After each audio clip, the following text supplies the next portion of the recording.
Good afternoon, and welcome to Designing Interfaces with Stella Architect. My name is Kareem Shishakli, and I am here to introduce you to Billy Schoenberg, who will be delivering this great presentation.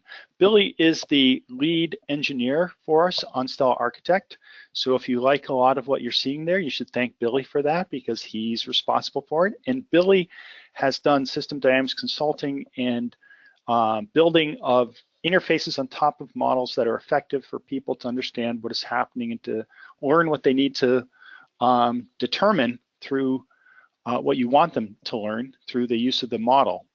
So he has a lot of background in here, and we're very happy that he can share with us his experience with designing interfaces, specifically with Stella Architect. Thanks, Kareem. So I'm Billy Schoenberg, and today I'm going to be talking to you for the next hour all about designing interfaces with Stella Architect. Before we get started, I just want to go over a couple of pieces about the webinar system and how it works. There's a little grab tab which allows you to expand the window. Inside the window, you've got your audio set up to make sure that you can hear. And at the end of the webinar, I'm hoping we'll have around 10 to 15 minutes for questions and answers.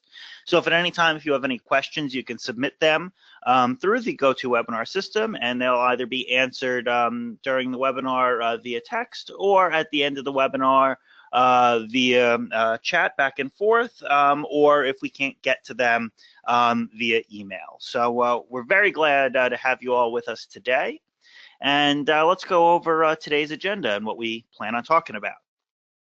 So the first thing I want to do is get you up to speed on Stella Architect. I want to help you guys understand the differences between Stella Professional, Stella Designer, and Stella Architect. They're all Stella, but what exactly are the differences between the three products? Then what I want to do is I want to give you a 30,000-foot overview of the interface window within Stella Architect. I want to show you, where all the tools are, how everything is laid out, how you interact with the program to develop interactive content on top of your system dynamics models. From there, we'll actually get right into it, and we'll actually develop a professional user interface. Over the course of this webinar, we'll learn all about graphs and gauges, our output devices, knobs, an example of an input device, buttons, things which perform actions. In particular, we'll learn about Stella Live, which allows you to re-simulate the model on change instantly. And we'll also go over stories, which are a really great feature inside of Stella Architect that's unique to IC Systems offerings that allow you to explain the structure of your models to those who aren't yet familiar. Finally, then at the end of the webinar, we'll actually deploy this user interface to the IC Exchange, and I'll show you how you can share it with your friends and colleagues. And then finally, at the end, we'll have some time for Q&A. So first things first, what are the products that we sell? What are we talking about today? We're talking about Stella Architect. Now, Stella Architect is our complete offering in terms of software. It allows you to build models, view equations. It allows you to, construct causal loop diagrams, build interfaces, publish interfaces. It's everything. It includes within it the functionalities of both Stella Professional and Stella Designer. So what is Stella Professional? Stella Professional is our modeling tools. So what we've done is we've broken out the modeling portion of Stella Architect, and we bundle that up and we sell it as Stella Professional. And that allows you to map and build out models. You can enter in equations. You can look at data. You can simulate and analyze results. But you're not, building graphical user interfaces or publishing those graphical user interfaces to the internet. That's what Stella Designer is for. Stella Designer is just the design portion of the capabilities of Stella Architect. So in Stella Designer, our intended user is a designer or a graphic artist, somebody who isn't building models, who's getting models from somewhere else, and is then able to use Stella Designer to build an interface on top of those models. So this includes, publishing those models, creating those interfaces, as well as all the presentation mode. So, to lay it out kind of in an equation, Stella Designer plus Stella Professional equals Stella Architect. So, if you've got a team of people of data analysts and, interface designers, and it doesn't make sense for all of them to have architect, you can give some professional, some designer, and they can collaborate to produce interfaces which get published to the web. So let's actually get started today. Let's go take a look at Stella Architect. And so right now we're looking at Architect, and what we're seeing here is the interface window. And the interface window of Stella Architect is where we will be developing the interface that we're going to make today. So we start off with a page list on the left. And so these are thumbnails which show you previews of what your content is going to look like, kind of like, slides in a PowerPoint presentation. The big difference, of course, is that interfaces aren't linear. So, it doesn't necessarily follow that people will go from page 1 directly to page 2, then to page 3. You have control over the order in which people view the pages in your simulation by setting up the navigation within your simulation to make sense with whatever the context of your simulation is. And that'll become more clear as we develop our content today. Another important thing in this page list is this context dropdown, which shows us all of the different groups of interface pages that we could develop, like regular plain old interface pages, or templates, which you can think of as slide masters in PowerPoint, or this is how we actually go ahead and create stories and look at stories. Next to the right is the what you see is what you get canvas.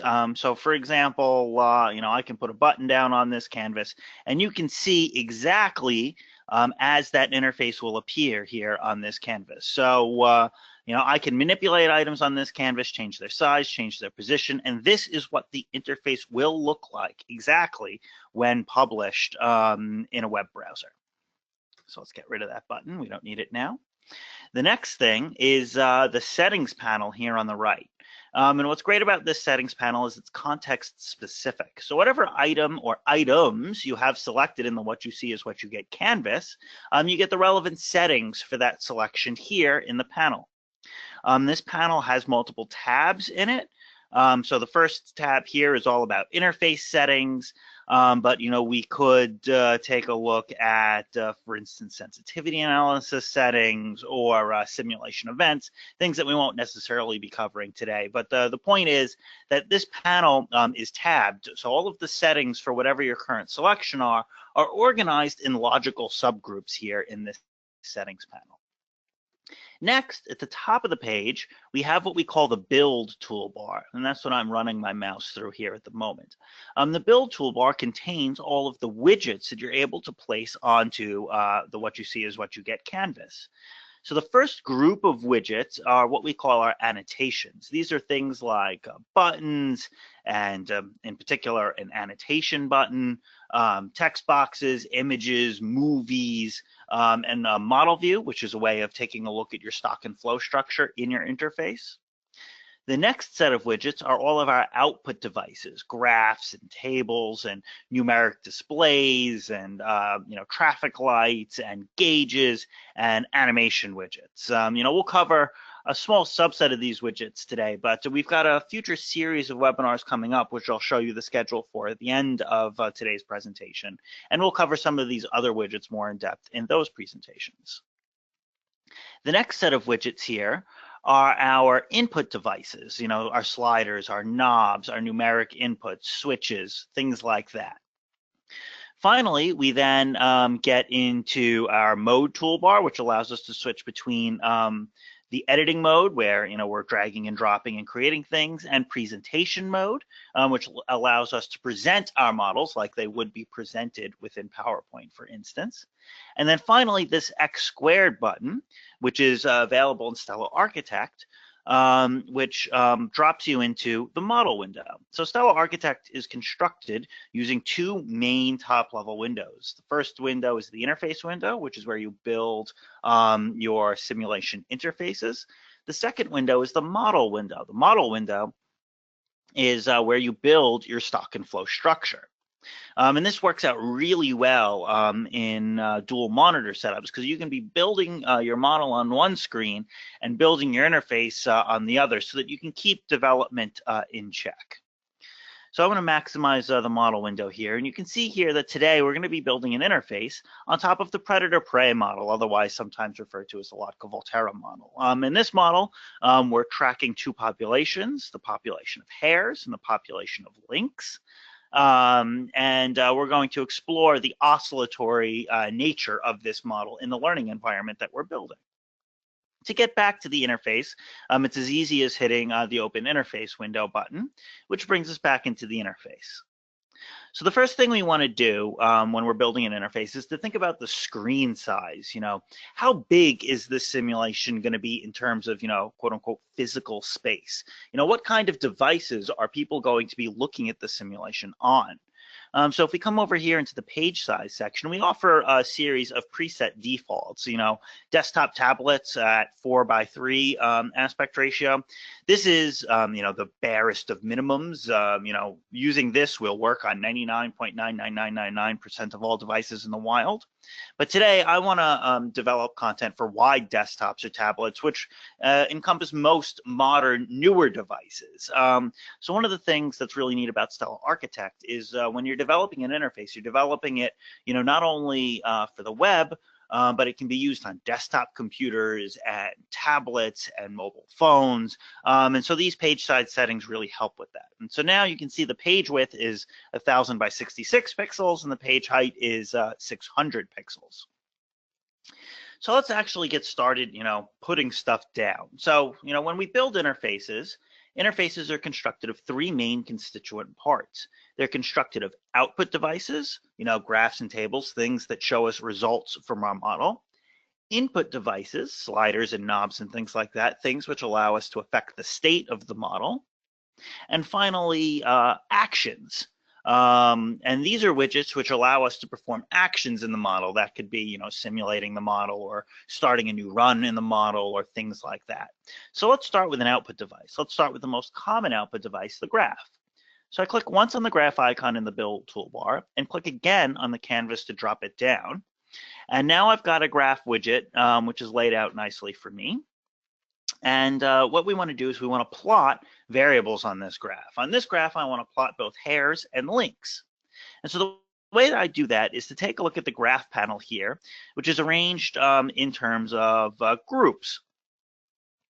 The first group of items here are just the options around what kind of graph I'm building, whether it be comparative or a line chart or an area chart, things like that. The next set of options is the series list. These are the series which will be plotted on the graph. This panel has many different settings and scrolls, so make sure that you don't lose settings which are below the fold.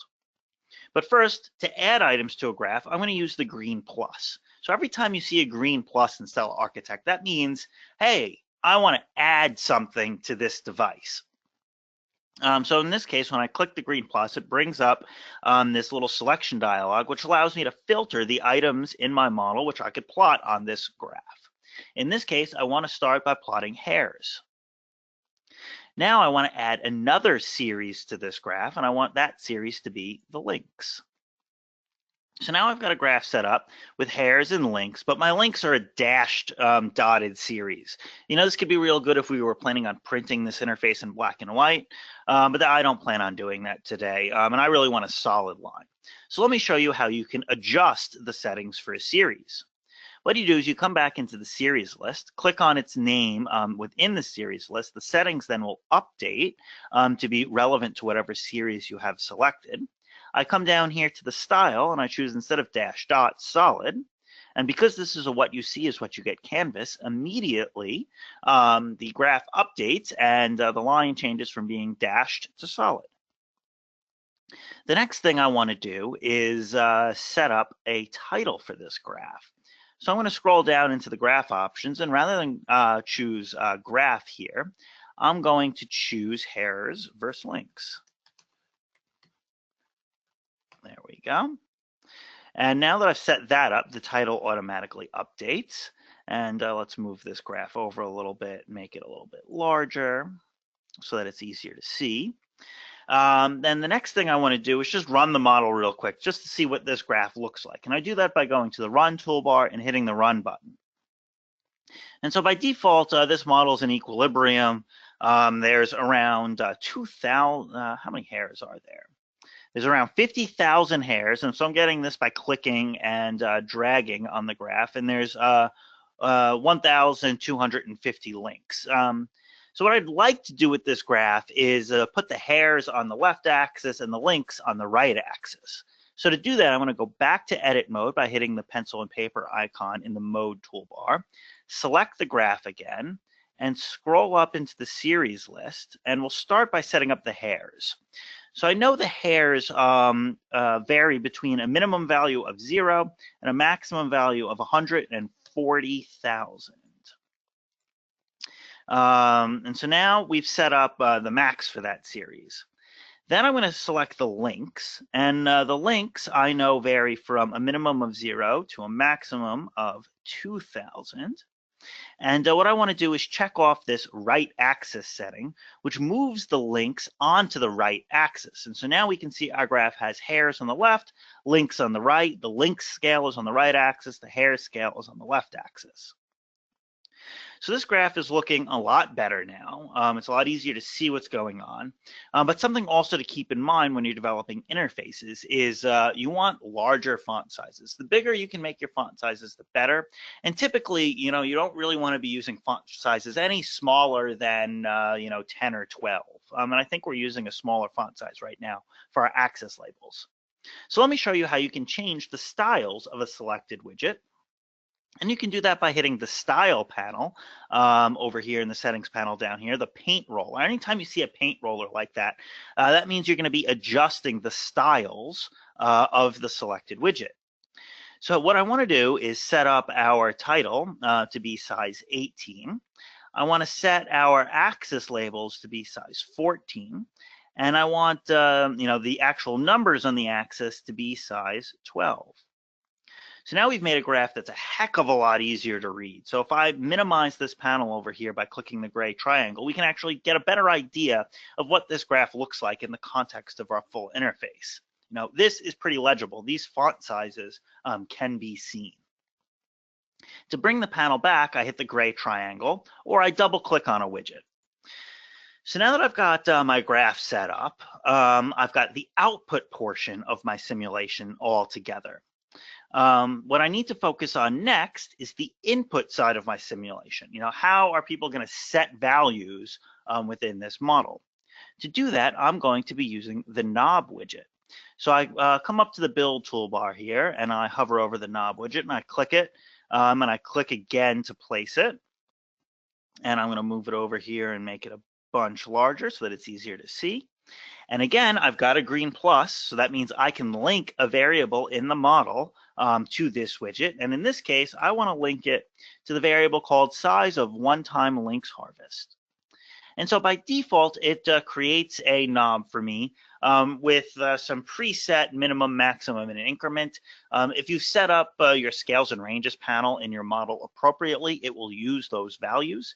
In this case, I was lazy when I built this model. I didn't set up the scales and ranges in the model layer. So I need to, because this is a ranged input device, actually give this device a minimum, a maximum, and an increment. So the minimum for the size of the one-time links harvest is 0. The maximum is 400, and I want people to be able to set it within steps of 10. The next thing I want to do is I want to adjust the title of this widget. So rather than being size of one-time links harvest, where 1 is the number 1, I want it to be title case, size of one-time links harvest. And so by typing in a title like that, it'll update the title automatically on the page, and I could change where this title is relative to the knob, but I like it on the bottom the way it is now. So now we've set up our input device and our output device, but we haven't yet set up any way for this simulation to actually, simulate. To do that, we need to use a device which is capable of performing actions. The main device capable of performing actions within Stella Architect is a button. So I choose the button. It's the furthest left widget in the build toolbar. I click once and click again on the build canvas to place it down. And you'll see here that in the button settings panel, it gives me options to label the button and give it an icon. And then it has this thing called an action list, which works very similarly to the series list in our graphs or an item list in our tables. And so we use the green plus to add more actions to our button. So in this case, our buttons are actually capable of performing multiple actions in order. So you can have it when somebody clicks a button, you can have that button do many different things one after the other. In this case, we want our button to run the model. But as you can see here, there are many different choices for what a button can do. A button can run or pause or resume the model. It can start Stella Live, which we'll go into in a few minutes. It can, restore devices, inputs, variables. It can set variables within the model or do navigation or even stuff related to multiplayer simulations, which we'll actually cover in a webinar in the month of October. Alrighty, so now we've set up our run button, and we've actually got a whole simulation here. We've got an output device, we've got an input device, and we have a device capable of performing actions. So let's test our interface out. To do that, I go to the presentation menu, and I hit Present Windowed. And what this does is it presents to me my simulation exactly as it will appear to the users on the web, with all sizing intact. So this is exactly what the simulation would look like if we opened it up in a web browser right now. And so what I can do is I can change the size of the one-time link harvest and hit run. And we can see that we get a nice oscillatory behavior between the hairs and the links on our graph. So at this point, we've actually developed a cogent, useful interface, but it isn't, what I would call pretty or professional. So let's put a little bit of work into this interface and make it look a lot better and make it a lot more professional. So what I'm going to do now is I'm going to hit the escape key, and that's going to knock me out of presentation mode and put me back into edit mode within Stella Architect. And because I'm happy with the work that I've done, I'm actually going to go ahead and save this work. So I'm going to hit File, Save As, and I'm going to name this model Predator Prey. Excellent. So now we've saved our work. And just in case, if you forget to save and something unfortunate happens where the computer reboots or the program crashes or anything like that, we auto-save in the background every 1 to 3 minutes. So you won't lose all that much work, but it's really good habit to develop to save your work as you're developing it, just in case. Alrighty, so now we've got our output device, and we're happy with our output device. It looks real good. Same thing with our knob. Our knob looks really nice as well. The device that I'm kind of unhappy with at the moment here is our button. It looks kind of plain, kind of boring, and it's kind of small and in the way. And so you'll notice what I'm doing right now is I'm putting the button in the lower right-hand portion of the screen, and I'm making it a bit larger. The reason I'm putting the button in the lower right-hand corner of the screen is because this is, a typical place where people look for buttons when using simulations or any real, application. It's just a common, tip to think about when you're designing your interfaces. The areas on which people tend to look to perform actions are, the lower right, sometimes the upper left for things like logging out or exiting. Rarely do people look, in the lower left-hand corner. In the upper right-hand corner, upper left-hand corner, excuse me, is typically reserved, for logos and masts and titles and things like that. So I've set up this button here, and I'm going to double-click it to bring the settings panel open, and I'm just going to scroll over so that we can see the button with the settings panel open. And I don't want to actually change anything about how this button functions. I don't want to change any, settings for this button. I just want to change its style. So I go to the paint roller, and the first thing I want to do is I want to make this button flat and get rid of that gradient. And then I want to change its background color. So rather than being gray, I want it to be green. And we're using green to represent, go, a execution kind of action. And so now I've done that, and I've got the green background button with, this black text. In this case, I'd actually prefer to use white text. And I'd like that text to be bold and size 14. And now when we click away and we take a look at this button, it looks a heck of a lot better, a lot more professional. We've got a real good looking, nice run button. The next thing I want to do is create a button to allow us to go live, to experiment with the Stella Live capabilities of Stella Architect. And to do that, rather than recreate all of the styling for this button that I just did, I'm going to use, one of the neat features of Stella Architect to copy paste. When you're developing interfaces, copy paste is one of your best friends. It makes your life a heck of a lot easier. So what I'm going to do is I'm going to right click on the button and hit copy. And I'm going to right click again where I want to paste and hit paste. And so now I've got two run buttons. And you can see here the automated guides that we use to help people align interface widgets together. And so I'm going to align these two buttons so that they are at the same vertical position. Now I've got myself two run buttons. And I'm going to double click this run button and I'm going to change it a bit. So the first thing I want to do is go back to the button settings, and I want to change the action that this button performs from run to start Stella Live. And so because we never entered a label for this button manually, the label for this button will update based upon the action that this button performs. So in this case, the label automatically changed for me from run to go live because I changed from a run action to a start Stella Live action. The next thing I want to do is I want to adjust the style for this button. I don't want it to be green so that it gets lost in the sea of green with like the run button. I'm going to differentiate it and I'm going to use the color blue. So now I've got myself, a go live button and a run button and a knob. So let's experiment with this. What does that go live button do? So I just went into windowed presentation mode by hitting the presentation mode icon in the mode toolbar. And I hit the go live button and I turn this knob. And now you can see the model automatically resimulates every single time this knob takes on a new value so that we can see exactly how this model responds to the size of the one-time links harvest. This is a really neat piece of functionality which allows people to gain a pretty intuitive feel for how the system responds to inputs within the model. So now that we've got our Stella Live set up and working, let's escape out of presentation mode. Let's save our work again by hitting File, Save. And let's focus on adding a mast to the simulation. A mast being a portion of the simulation which gives a nice title and a logo and things like that. To do that, we're going to use what's called a template, kind of like a slide master in PowerPoint. So to do that, I'm going to change the context from being the interface to the templates. And so here's my default, page master or default template. It's blank. And on this template, I'm going to put down a text box. So I click on the text and I click again on the canvas to put it down. And we're going to call this the Predator Prey Learning Lab. And I'm going to click once to select this and then open up the panel here by hitting the gray triangle. And I'm going to come back to the settings. And what I'm going to want to do with it here is actually go back to the style settings.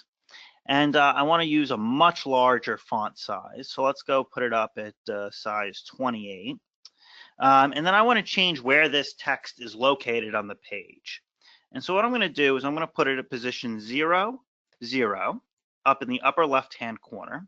And I want to make it as wide as the simulation, 1066 pixels wide. And what I want to do is vertically align this text to the center.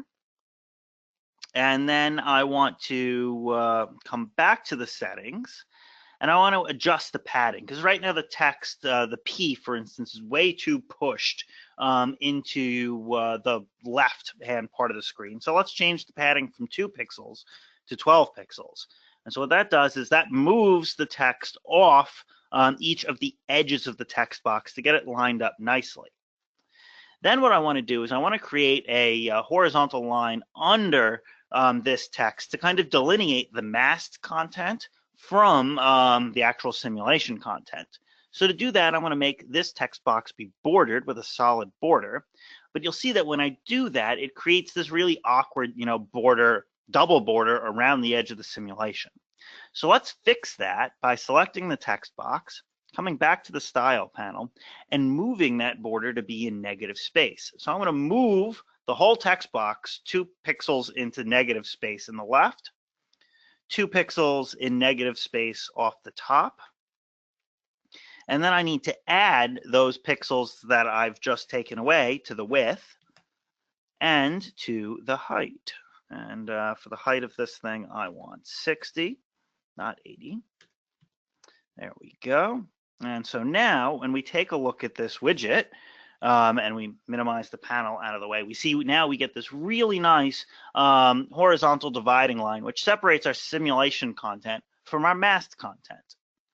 And so the next thing I want to do is I want to put a logo into this simulation. And to do that, I'm going to use the graphics widget. And I'm going to click once and click again to place it down. Double click to bring the panel open. Select the wrench to change the styles. And I'm going to import this picture from a file. And this picture is located here in my webinars folder. Excellent. So we can see here now that we've got a piece of our logo showing, and we want to size it to fit the frame that we've created. And adjust it to be a bit bigger. That's probably too big. And then move it into the upper right-hand corner.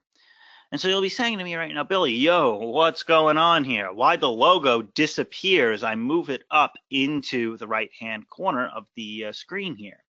And that's because the text box by default is sitting higher up than the image. Typically, images are used as backgrounds, so they get covered by things like text. So what I can do is I can right-click on this image, and I can send it to the front. And now when I drag it in, the image appears on top of the text box, covering that portion of the text box and looking very nice as we want it to look. So now we've set up a really nice template, which we can use back on our interface page. So to get back to the interface, I hit Context, Interface. And you'll see right now that it's not actually using this template.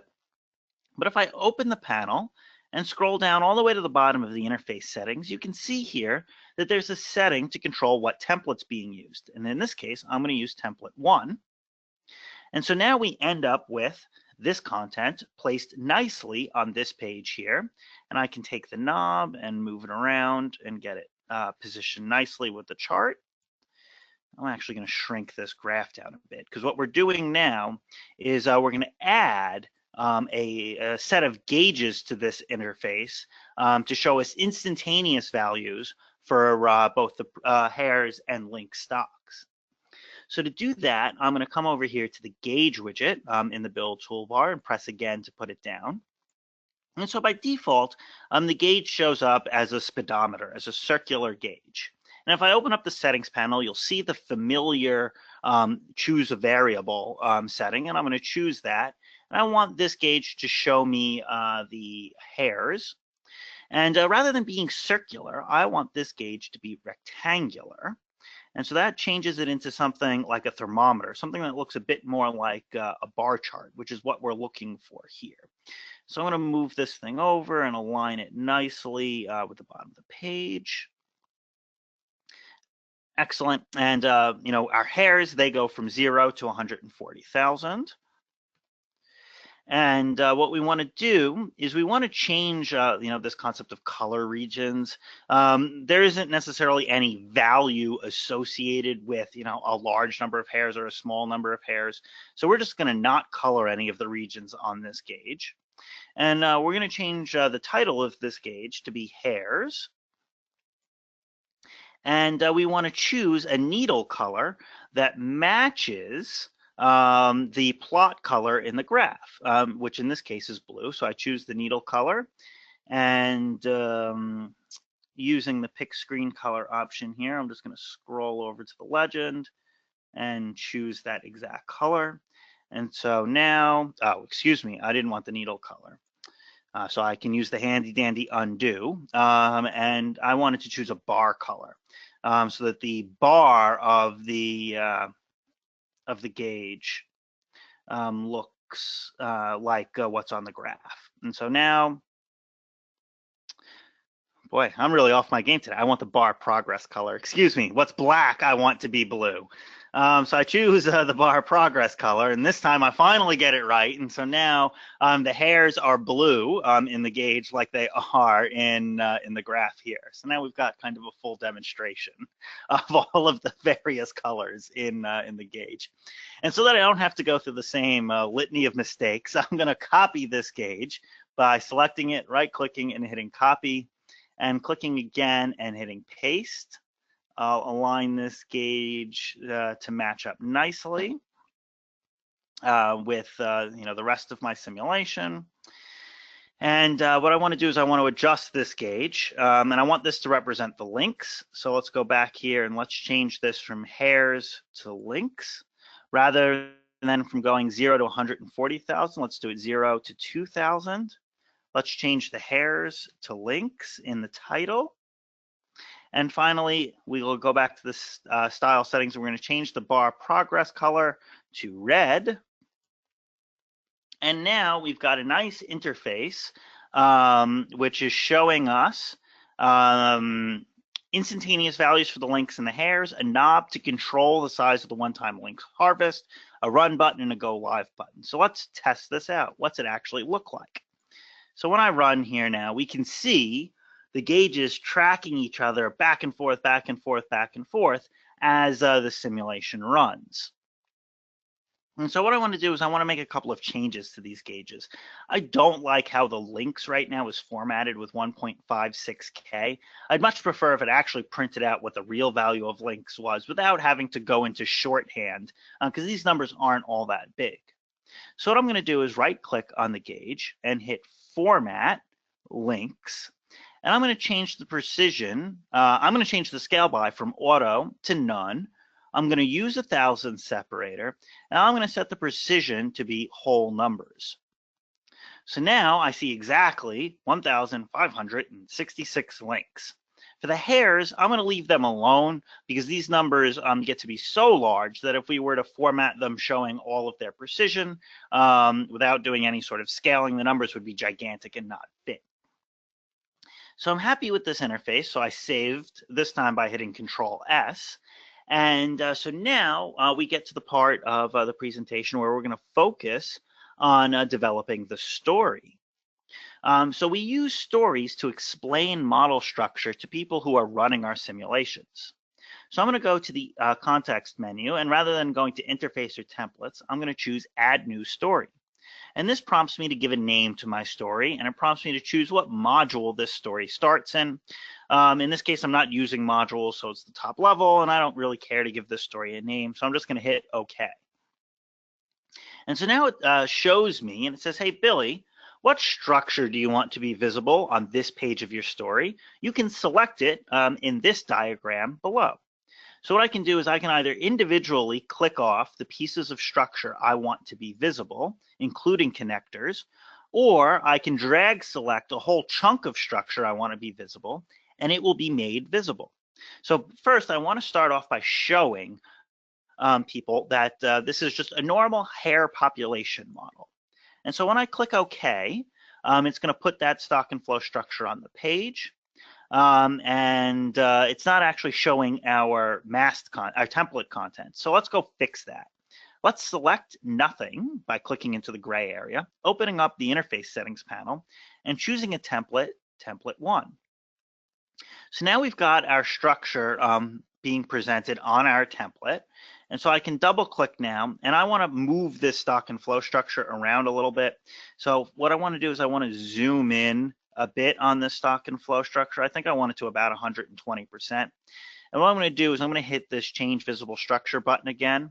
And what it's going to do is it's going to show me exactly how much structure I could choose to make visible on this page with the settings that I've chosen for scale and position. And this looks pretty good. So when we actually show the entirety of this model, including the links and the link stats and all of it, it'll look pretty nice, and it'll fill up the page. So I'm just going to hit Cancel. So now we've got our hairs structure being shown. And what we like to do is we like to annotate the structure that we're showing to people. And to do that, we're going to use the Annotation button, which is a special kind of button which shows a little pop-up text which describes what we're seeing here. And so this is a sample standard hair population model, but something unique is going on. And so now we can see this text and we can drag it around and this little floating window will show up where we put it. And you'll see this dotted thing over here and you'll say, hey, what is this thing? Well, if you remember, this is called the annotation button. And so by default, we actually hide the button portion of the annotation widget, but if we wanted to, we could show it. And this button would essentially control whether or not the annotation text is visible. In this case, I don't want it visible, so I'm just going to hide it. And we can see our annotation and our stock and flow structure. So now we're going to add another page to this story, another slide to our presentation. And this time we're going to show people that we're just using a standard links population model. And so I selected that structure and I got it, and it lines up nicely. And I'm going to put another annotation down, and this is, a standard links population model. And I'm going to take this and position it so that it's near the links stock. And that way people associate the message with the stock here. And then finally, I'm going to add the final page to this story where I'm going to show all of the model structure with the exception of the policy structure, which is controlling the oscillation. It's not, something that we need to teach people about in this interface. And so now I'm going to put down a final annotation, which says, hair deaths and link deaths are related.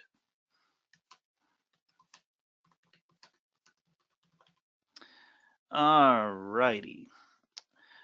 And so now we've got this all set up. I'm going to fix my spelling error.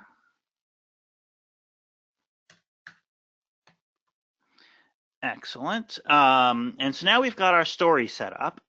And if we go back to our interface and we come up here to interface, we need a way to link people into that story. So again, we're going to use our handy dandy copy paste trick. I'm going to select that button, copy it, right click, paste, line it up nicely, double click on the button and change it from, rather than starting Stella Live, to navigate to a story. And we want it to go to story 1, page 1. And we'll change the label of this to say learn more. And we want to change the style of it. I didn't actually enter that. There we go. And we want to change the style of this button from being blue to another neutral kind of color, yellow, which differentiates it from the other buttons which are present.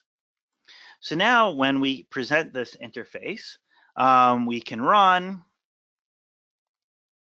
and see exactly how this model is working. And if people are curious about the structure of this model, they can hit learn more and be brought into the story where they can use the right and left arrow keys to advance the pages within the story and show you the structure. But there's something really important that we forgot here, which is to actually link people from the end of the story back into the interface. There's no way for me to get out of this section of my interface now. So to fix that, I'm going to hit escape, and it leaves me here in the story. And I'm going to hit paste again, and that's going to put that old go live button back down. And I'm going to double click it, and I'm going to change it from blue to green, because this is a nice little navigation link. And I'm going to go to the settings panel, and I'm going to choose, rather than start Stella Live, I want to navigate to a page, and I want to navigate to page 1. So now when we present this structure again, I can hit page 1 and it brings me back to my interface, and I can hit learn more and step through this story and then be directed back to my interface. So at this point, we've actually developed all of the content that we need to develop today. We've got a good looking, attractive simulation, which we're now going to take care and publish to the web. So the first thing I'm going to do is save it by hitting Control S. And then I'm going to hit, go to the File menu and hit File, Publish. And it's going to ask me to sign in. I'm going to show you how you can sign up for a free account. So I'm going to create an account. I'm going to enter in my name.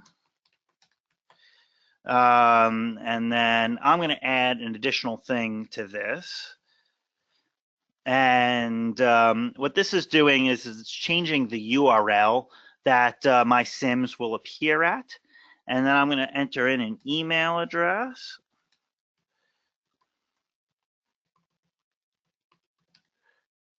Okay, and then a password. And then I need to agree to the terms of service to create my account. And now it's put me into the IC Exchange, into a page where I can manage my simulations. And what I want to do on this page is I want to add a new simulation. And so we'll call this the predator-prey model. And I could describe it or enter in keywords, which would help boost my simulations rankings within our public directory. And then in order to publish my sim for free, I need to agree to license my interface under the Creative Commons Attribution, Non-Commercial, No Derivatives 4.0 International License. And what all of that really means is that as long as you agree to share your interface with people, we're happy to host your interface for free. And the interface that you share with people will follow the terms of this license, which more or less state that people can't reuse your work for commercial purposes and need to give attribution in cases where they do reuse your work for non-commercial purposes. If you're interested in licensing your content under other more restrictive licenses, let's say you're a consultant and you're developing work for a client, we do offer pay-for options, which allow you to choose a license of your own choice, or to even go so far as to restrict access to the simulation to only the people you want to have access. Or we can go even further and actually install an enterprise version of the IC Exchange on your own servers to maximize security concerns. And so we're going to add this simulation, and we're going to upload it. And right now it's taking the simulation, it's developing HTML5 for us and putting that all up on the web.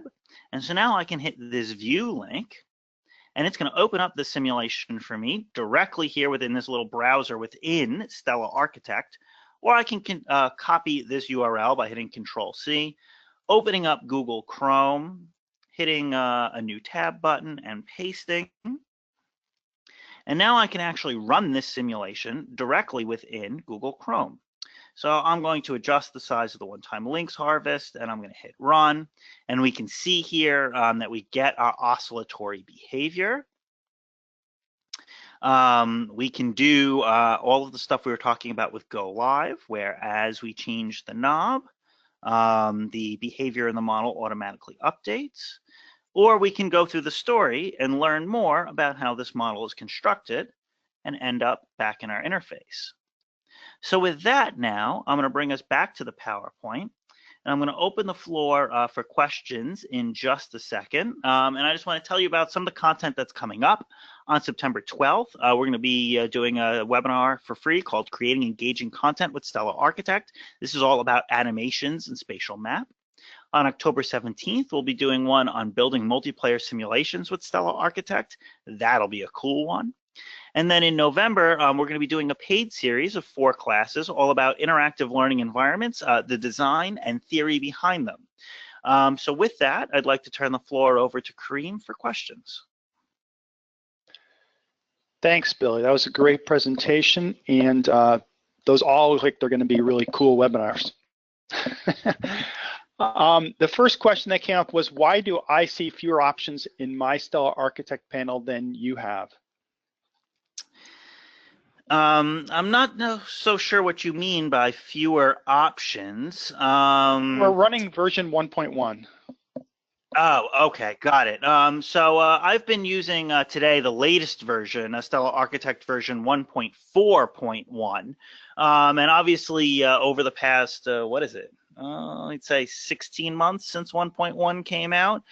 We've been doing a lot of work to improve the product. So with support, you gain access to the newer versions, and I'd highly recommend, if possible, upgrading. If not, a lot of what you learned today will be possible, but some of the widgets, I think, like gauges, aren't actually in version 1.1. Right, gauges were not in there. The next question is, how did you add a story page? That kind of went flying past. Sorry, yes, I noticed I was keeping an eye on the clock and I wanted to make sure to leave time for your questions and answers. So to do that, we go back to the story by changing the context menu to story 1. And then at the bottom of this page list is an add page button. So from any page, I can click the plus button to add a page, which will prompt me to choose what structure I want to make visible on that page. Thank you, Billy. When you chose your navigation, there were 2 buttons. There was one that said navigate to story and one that said navigate to page. What's the real difference between those 2? So we like to section out and make it more explicit the differences in navigation within a singular context and across contexts. So to be real concrete about that, if we go back to this Learn More button, this is navigating to a story. It's navigating to story 1, the first page in that story. Navigate to page doesn't give us the choice to navigate to a story. All it does is allow us to navigate to the various pages within the interface context. So based upon where your page that you want to direct people to is, you choose either navigate to page or navigate to story. Thank you, Billy. Next question is, are there resources available for very basic tutorials on how to build these models?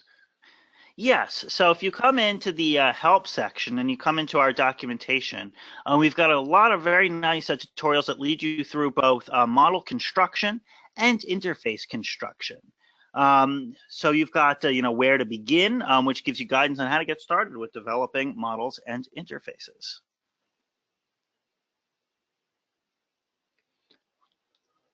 Okay, does Stella Architect maintain the information buttons from the original Stella?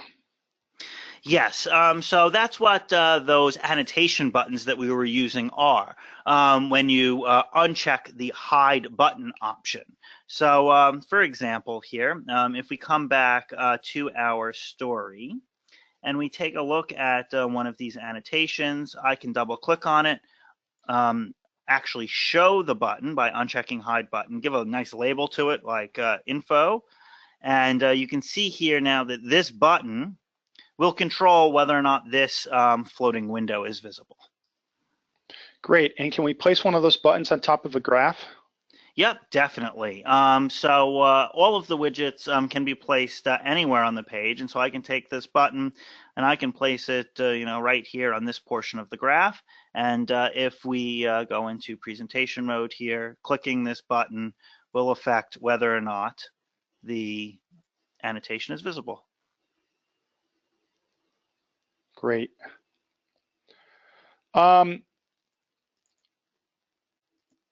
Where's the spatial map button in version 1.2? So the spatial map button only becomes visible within the build toolbar. And for those of you who don't know, spatial map is a widget which we'll be covering in the next webinar, which is for displaying arrayed data. And so we don't actually show you the spatial map widget until you've actually set up array dimensions within your model. And then it'll show up within the output devices section of the build toolbar. Great. And is there a way to change from the interface the value of the stocks, hairs or links? Yes, you can add a controller which controls anything. So in this case, I chose a knob to control a converter. I could have this knob control any variable within this model. If the variable has an equation, like for instance, hair births, you'll see you'll get this little tilde button here, which controls whether or not this controller is active and overriding the equation present in the variable, or is disactive, meaning the equation is what's causing the value of the variable to change. Great, thank you. Is there a way for the user to download model data as a text file? So if we were to have used a table widget, all of the tables you can right click on and copy data, and that data will be formatted in such a way to be nicely pastable within Excel. If you wanted to do more complicated import and export, you could do that through a desktop distribution model using what's called the IC runtime, which would allow you to import and export data to Excel if Excel is present upon the user's computer. But this, of course, is a cost option and limits the usage of your sim to people who have a copy of the IC runtime. So related to that, where are the places that you can publish your interface So other than online? So when you publish your interface, by default, we publish online. We offer services to publish your model as a desktop application or a tablet application. But when you publish your model to the web, it works on all devices with a modern web browser. Modern being, Google Chrome or Mozilla Firefox, any of the more recent versions after version 32. I think they're up to like 50 at this point. Internet Explorer 11 forward, including IE Edge, as well as more recent versions of Safari. So the web is kind of our default supported platform for distributing your work, just because it makes it so easy to get your content out there to everybody who you want to have access to your content. What is the difference between I think and Stella? I'm gonna bump that one back to you, Kareem, because you can explain some of the history behind that if you think it's relevant. Yeah, I'll just say there's actually no difference at all. There used to be a minor difference in the initial settings, but originally I think was the name of Stella for Business, and it included sample models and documentation that was business oriented for many years. They've been exactly the same, and we are promoting the Stella brand name more than the iThink name. We still offer iThink. The iThink that you can buy today is in fact iThink Architect. It's the same as Stella Architect. It is not the same as Stella Professional. The other question that's related is someone asked, how is this positioned relative to other Stella versions? And I think this is the newest, latest, and greatest version of Stella. So this is what we're developing going forward. This is what we support. The older versions are by the wayside, just as versions 7, 9 are all in the past. Are there other questions? I think that's it, Billy. I think we're all set. Thank you very much for joining us today.